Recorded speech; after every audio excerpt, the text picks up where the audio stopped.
ॐ नमो भगवते वासुदेवाय। ॐ नमो भगवते वासुदेवाय। ॐ नमो भगवते वासुदेवाय।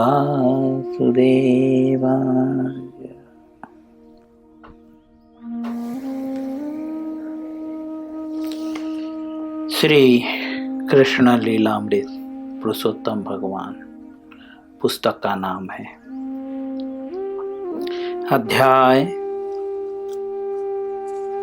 41। अध्याय का नाम है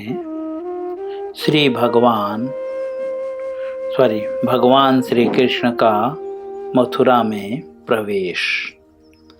आज इस अध्याय का 8वां दिन है। भगवान ने जो है एक धोबी से जो है इच्छा व्यक्त की कि उसके पास जो सबसे सुंदर वस्त्र है, जो सर्वश्रेष्ठ है, अगर वह उन्हें देंगे तो भगवान ने आश्वासन दिया कि तुम सुखी हो जाओगे और सभी सुख सौभाग्य को प्राप्त करोगे। प्रभुपाद जी लिखते हैं कि वास्तव में कृष्ण को जो प्रिय है तो कृष्ण भक्तों को चाहिए, या कृष्ण भावनामृत का यही प्रयोजन है कि जो कृष्ण को सबसे प्रिय है वह वस्तु कृष्ण को अर्पित की जाए। ठीक है, यही कृष्ण भावनामृत का प्रयोजन है। प्रयोजन मतलब हर कार्य को करने का एक प्रयोजन होता है, उद्देश्य। ठीक है, तो कृष्ण भावनामृत का क्या उद्देश्य है कि लोगों को कृष्ण की सेवा में लगाना, जो कृष्ण को सबसे प्रिय है।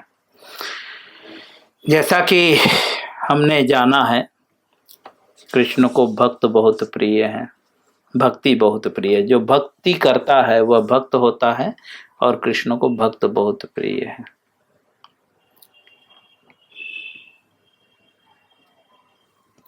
अब श्रील प्रभुपाद जी आगे कहते हैं कि धोबी का दुर्भाग्य था कि भगवान स्वयं जो है मांग रहे थे और भगवान के मांगने के महत्व को नहीं समझ पाया।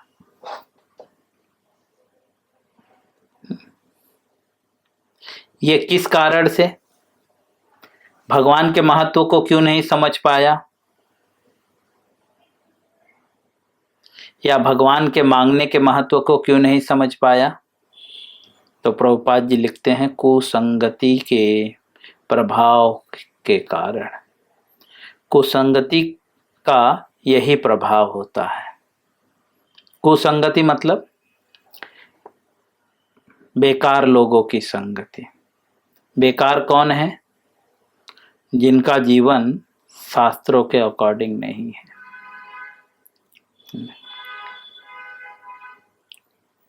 असुर और देवताओं में क्या अंतर है? यही अंतर है, धर्मो ही एको अधिको विशेषो। धर्म एक विशेष है। जो धर्म से हीन है वह असुर है। असुर व्यक्ति हमेशा वही काम करते हैं जो धर्म के विपरीत हो। प्रभुपाद जी हमें यही समझाना चाहते हैं कि अगर हम कृष्ण के महत्व को समझना चाहते हैं तो कुसंगति छोड़नी पड़ेगी और ऐसे लोगों की संगति करनी पड़ेगी जो सत्संगी हैं। 2 प्रकार के संगी होते हैं, एक सत्संगी और एक कुसंगति। सही व्यक्ति की संगति करना और कुसंगति, गलत व्यक्तियों की संगति करना। तो यहाँ पे कहते हैं कि जो व्यक्ति गलत व्यक्तियों की संगति करता है वह भगवान को नहीं समझ सकता।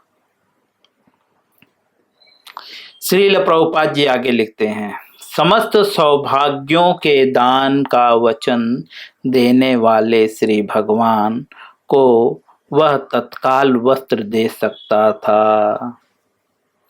प्रभुपाद जी कहते हैं कि धोबी जो है कंस का सेवक था, ये उसका दुर्भाग्य था, क्योंकि वो भी कुसंगति के कारण, क्योंकि कंस कुसंग जो है गलत व्यक्ति था और गलत व्यक्ति की संगति के कारण इसके भी अंदर वैसी प्रवृत्ति हो गई थी। इस वजह से वो कृष्ण के महत्व को नहीं समझ सका। ठीक है, और इस कारण से सौभाग्य के दान का वचन देने वाले जो है वह चाहता तो भगवान को तत्काल जो है वस्त्र दे सकता था, किंतु कंस का सेवक होने के कारण वह पापी असुर उसके प्रस्ताव को स्वीकार न कर सका। प्रभुपाद जी कहते हैं किंतु जो है कंस का सेवक होने के कारण जो है वह पापी असुर जो है उनके प्रस्ताव को स्वीकार न कर सका। किनके प्रस्ताव को? कृष्ण के प्रस्ताव को। किस कारण नहीं स्वीकार कर पाया? क्योंकि पापी होने के कारण। प्रभुपाद जी एक्चुअली हमारी स्थिति का व्याख्यान कह रहे हैं कि हम लोग कृष्ण को क्यों नहीं स्वीकार कर पा रहे हैं? पापी होने के कारण। और क्यों नहीं? पापी कैसे हो गए? क्योंकि कुसंगति के कारण। हम दिन भर में कितना कुसंगति कर रहे हैं, गलत व्यक्ति। कुसंगति मतलब यहाँ पे बोल रहे हैं असुर लोगों की संगति करने के कारण। असुर व्यक्ति को जो है, असुर व्यक्ति कुमार्गगामी होते हैं, गलत कार्यों को करने वाले। ऐसे लोगों की संगति के कारण जो है वह भगवान के जो है प्रस्ताव को स्वीकार नहीं कर पाया। प्रसन्न होने के स्थान पर उसने अत्यंत क्रोधित होकर और प्रभु की मांग को अस्वीकार करते हुए कहा, क्योंकि वह असुर था, पापी था, इसीलिए वह भगवान की मांग को स्वीकार न कर कर क्या किया? उल्टा क्रोध किया और अत्यंत क्रोधित होकर प्रभु की मांग को अस्वीकार करते हुए कहा, तुम किस प्रकार राजा के निमित्त रखे गए वस्त्रों की मांग कर रहे हो? यह असुर प्रवृत्ति के लोग ऐसे ही होते हैं। ठीक है, बोलते हैं भगवान को क्या जरूरत। ठीक,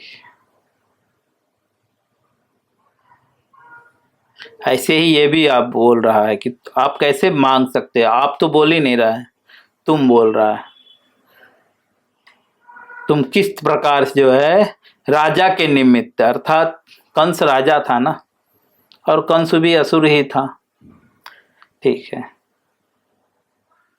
तो उनकी मांग कर रहे हैं। तदुपरांत वह धोबी श्री कृष्ण और बलराम जी को उपदेश देने लगा। असुर लोग ऐसे ही होते हैं, भगवान को भी उपदेश देने लगते हैं। कभी कभी मैं भी असुरों से मिलता रहता हूँ, मुझे भी कुछ कुछ लोग उपदेश देते हैं, मैं भी उपदेशों को सुनता हूँ। तो असुर लोग भगवान को भी उपदेश देने लगते हैं। तो इसी तरह से धोबी जो है भगवान को उपदेश देने लगा। क्या उपदेश दे रहा है? अरे बालको, भविष्य में राजा की वस्तुओं को मांगने का दुस्साहस कभी मत करना। किसको कह रहा है? भगवान को। अन्यथा राजकीय कर्मचारी तुम्हें दंड देंगे, वे तुम्हें बंदी बनाकर दंडित करेंगे और तुम कठिनाइयों में पड़ जाओगे। इस तथ्य का मुझे व्यवहारिक अनुभव है। जो कोई भी अनधिकृत रूप से राजा की संपत्ति का उपयोग करना चाहता है उसे अत्यंत कठोर दंड मिलता है। यह जो है उपदेश किसको दे रहा है? भगवान को। लेकिन इनडायरेक्टली वो उपदेश तो सही दे रहा है, वो उपदेश गलत नहीं दे रहा है ना। बहुत ध्यान से देखें तो वास्तव में भगवत गीता के अकॉर्डिंग भगवान ही चर चरा कर चर के जो है स्वामी है। यह उपदेश तो रावण ने अपनी बहुओं को भी दिया था, भगवत गीता का उपदेश। यह भगवत गीता का उपदेश है। भगवत गीता में बताया गया है जो राजा की वस्तुओं को जो है हमें मांगने का अधिकार नहीं, हम उनका भोग नहीं कर सकते। लेकिन राजा है कौन? कौन है राजा? वास्तव में राजा है कौन? हाँ, भगवान है ना। चर चराचर अखिल ब्रह्मांड के स्वामी हैं, वे राजा हैं, वे मालिक हैं। इनडायरेक्टली वह भगवान को उपदेश तो दे रहा है, लेकिन मूर्ख व्यक्ति जो है ज्ञान का दुरुपयोग करते हैं अपने इंद्रिय तृप्ति के लिए, अपने स्वार्थ के लिए। उसी प्रकार से जिस प्रकार से यहाँ धोबी कह रहा है, मायावादी लोग जो असुर लोग होते हैं वे कभी कभी भगवत गीता का उपदेश जो है भौतिक लाभ के लिए कर देते हैं, ठीक है, निज स्वार्थ के लिए, अपने मान प्रतिष्ठा के लिए। उसी प्रकार से ये भी उपदेश दे रहा है और कह रहा है कि अगर आप ऐसा करोगे तो राजा के जो कर्मचारी हैं, राजकीय कर्मचारी हैं, वे दंड देंगे। जिस प्रकार से माया हमें दंड दे रही है, हम भी तो यही कर रहे हैं। भगवान की संपत्ति को जो है उपभोग करना चाहते हैं और इस कारण से जो है हमें कठोर दंड मिल रहा है। बट यह ज्ञान कौन किसको दे रहा है? जो है एक असुर धोबी भगवान को ज्ञान दे रहा है। असुर लोग भी बहुत धार्मिक बातें बोलते हैं, ठीक है। तो इसी तरह से संसार में बहुत सारे असुर हैं जो बहुत बड़े बड़े प्रवचन देते हैं, लेकिन निज जीवन में उनका कोई आचरण नहीं होता। निज जीवन में वो क्या करते हैं? भोग विलास में रहते हैं। दूसरे के बच्चों को उपदेश देंगे, दूसरे परिवार को उपदेश देंगे, बच्चों को गुरुकुल में पढ़ाओ, धार्मिक बनाओ, और खुद के बच्चे को डॉक्टर बनाओ, इंजीनियर बनाओ में लगे रहते हैं। ये सब आसुरी प्रवृत्ति के लोग हैं। ये भी इसी धोबी की तरह धर्म का उपदेश देते हैं कि अनधिकृत रूप से जो है राजा की संपत्ति का उपभोग जो है गलत है और जो कोई करता है उसे दंड मिलता है। वास्तव में कृष्ण की सब कुछ संपत्ति किसकी है? कृष्ण की। और हम अनधिकृत रूप से, अर्थात हम अधिकारी न होते हुए भी जो है उसको भोग करने की इच्छा कर रहे हैं, इसलिए हम दंडित हो रहे हैं। हमें ऐसे असुरों से सावधान रहना चाहिए जो खुद जो है भोग कर रहे हैं और दूसरे को वैराग्य की शिक्षा देते हैं। चलिए, श्रील प्रभुपाद जी आगे लिखते हैं, यह सुनकर देवकी नंदन श्री कृष्ण धोबी पर अत्यंत कुपित हो गए। भगवान को ये उपदेश दे रहे थे, तो यह सुनकर जो है देवकी नंदन, देवकी मतलब अब मथुरा में आ गए ना। वृंदावन में भगवान कौन है? नंद नंदन। हाँ, वृंदावन में भगवान नंद नंदन है ना। वसुदेव नंदन है, वासुदेव है ना। और यहाँ पे कौन है? मथुरा में आने के बाद प्रभुपाद जी ने शब्दों का उच्चारण बदल दिया। भगवान को क्या कह रहे हैं? देवकी नंदन। तो देवकी नंदन श्री कृष्ण ने जो है धोबी पे कुपित हो गए और अपने हाथ से प्रहार करके उसका सिर उनके धड़ से अलग कर दिया। हाथ से ही भगवान ने मारा, एक खींच के ऐसे ही हाथ से ही भगवान ने जो है धोबी का सर अलग कर दिया।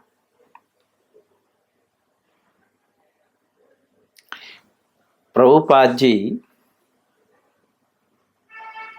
जो है हमें यह समझाना चाहते हैं कि जो ऐसे आसुरी प्रवृत्ति के लोग हैं,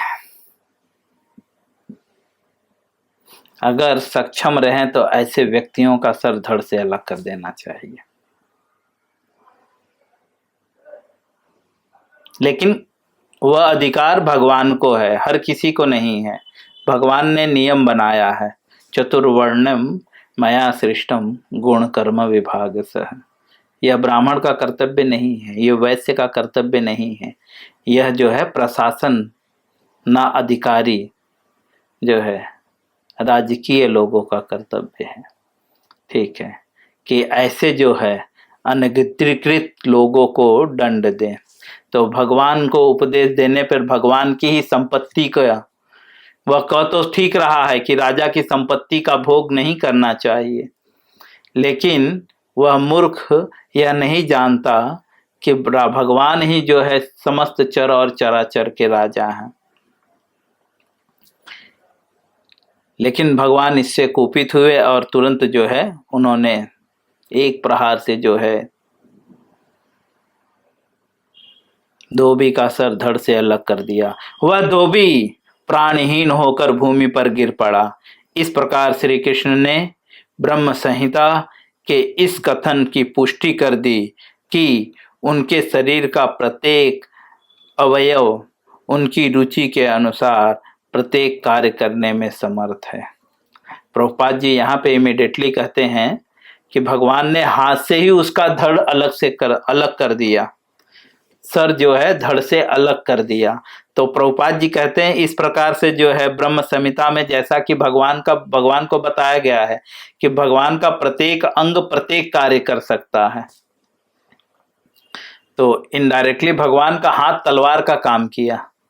हमसे तो कागज भी नहीं फटेगा, ठीक है, भगवान ने तो आदमी का धड़ ही तलवार से हाथ से काट दिया। तो इसीलिए प्रभुपाद जी कहते हैं कि ब्रह्म संहिता में कहा गया है कि भगवान की रुचि के अनुसार भगवान का प्रत्येक अंग जो है वह कार्य कर सकता है, समर्थ है। और यहाँ पे जो है वह प्रामाणिक हो गया क्योंकि भगवान का हाथ ही तलवार का काम कर गया। सर धड़ से अलग करने के लिए तलवार की जरूरत पड़ती है, हाथ से कोई अलग कर सकता है क्या? कुछ भी नहीं हो सकता। लेकिन भगवान ने हाथ से ही धड़ अलग कर दिया और सर अलग कर दिया। उन्होंने बिना कुपाण के मात्र अपने तमाचे से धोबी का सिर काट दिया। कुपाण मतलब काटने वाली वस्तु। बिना किसी काटने वाली वस्तु के जो है भगवान ने सिर्फ तमाचे से ही धोबी का सर धड़ से अलग कर दिया। यह श्री कृष्ण की सर्वशक्तिमता का प्रमाण है। प्रभुपाद जी कहते हैं यह भगवान की भगवत्ता का प्रमाण है कि भगवान सर्वशक्तिमान है, सब कुछ करने में समर्थ हैं, उसका प्रमाण है। यदि वे कुछ करना चाहें तो बिना किसी बाह्य सहायता के कर सकते हैं। प्रभुपाद जी कहते हैं अगर भगवान कुछ करना चाहें तो बिना बाह्य सहायता मतलब बाहर से कोई सहायता बिना लिए ही जो है वे सब कुछ कर सकते। जैसे पूतना का वध किया, तृणावत का वध किया, यहां से तमाश से ही जो है धोबी का वध कर दिया। यह भयानक घटना के पश्चात उस धोबी के कर्मचारी वस्त्र वहीं छोड़कर तत्काल इधर उधर भाग गए। ये घटना जैसे ही घटित हुई उसके पश्चात जो धोबी के यहाँ काम करने, कर्मचारी मतलब जो काम करने वाले लोग थे, वो इधर उधर भाग गए और श्री कृष्ण और बलराम ने वस्त्रों की अधिकार, श्री कृष्ण और बलराम ने वस्त्रों को अधिकार में कर लिया और अपनी रुचि के अनुसार उन्हें धारण कर लिए। शेष वस्त्र उन्होंने ग्वाल बालों को दे दिए, जिन्हें उन्होंने अपनी इच्छा अनुसार पहन लिया। भगवान ने क्या किया कि जितने भी सब वस्त्र थे ले लिए और लेने के बाद खुद भी पहन लिए और सारे ग्वाल बालों को भी पहना दिया। भगवान ऐसे ही हैं, बिन मांगे मोती मिले, मांगे मिले न खीर। बिना मांगे भगवान मोती देते हैं और मांगने पे खीर भी नहीं मिलता। धोबी ये कौन था पता है? यह कंस का टेलर था। कंस का कपड़ा सिलाई करता था, अर्थात इसके पास जितने भी कपड़े थे ना, वो बहुत कीमती थे, राजा के कपड़े थे, है ना। अब यहाँ पे एक चीज बहुत बारीकी से देखने के लिए मिलता है कि भगवान स्वयं भी राजा का वस्त्र धारण किए और ग्वाल बालाओं को, जो ग्वाल बाल थे, उनको भी वही वस्त्र दान में दिए। ऐसा नहीं, भगवान छोटा बड़ा नहीं देखते, जैसा स्वयं पहनते हैं वैसे अपने भक्तों को भी रखते हैं। इसीलिए कभी कभी कृष्ण भक्त बहुत ऐश्वर्यवान दिखते हैं, है ना, क्योंकि यहाँ पे भगवान सिद्ध कर रहे हैं कि मैं जैसा रहता हूं वैसा मेरे भक्त भी रहने चाहिए। इसीलिए भगवान ने वस्त्र, जो बाकी वस्त्र थे वो ग्वाल बालों को दिए, जो ग्वाल बाल थे उनको दिए। तो सब राजा का वस्त्र धारण कर लिए। सब राजा का वस्त्र कितना कीमती होगा बोला, हीरे मोती जड़े हुए रहते हैं, आजकल का नहीं, प्लास्टिक वाले मोती माणिक्य इन सब से जड़े हुए रहते हैं। तो भगवान अपने भक्तों को अपने ही तरह रहते हैं। इसीलिए कभी कभी जो है भक्त और भगवान में अंतर करना जो है डिफिकल्ट हो जाता है। इसीलिए कृष्ण भक्त जो है हमेशा ऐश्वर्य में रहते हैं, क्योंकि ये कृष्ण ही चाहते हैं। कृष्ण हमेशा अपने भक्तों को ऐश्वर्य में रखते हैं, क्योंकि भगवान भी ऐश्वर्यशाली है अखिल ब्रह्मांड के। और देखो यहाँ पे भगवान ने वही वस्त्र दिया जो वस्त्र उन्होंने खुद धारण किया। ऐसा नहीं किया कि तुम जो है दूसरी जगह से वस्त्र लो, ये सिर्फ मैं लूंगा, नहीं, भगवान ऐसे ही नहीं है। भगवान लेते भी हैं और देते भी हैं।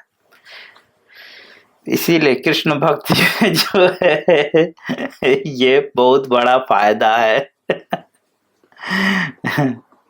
भगवान जो है भेद नहीं करते, जैसे स्वयं रहते हैं वैसे अपने भक्त को भी रखते हैं।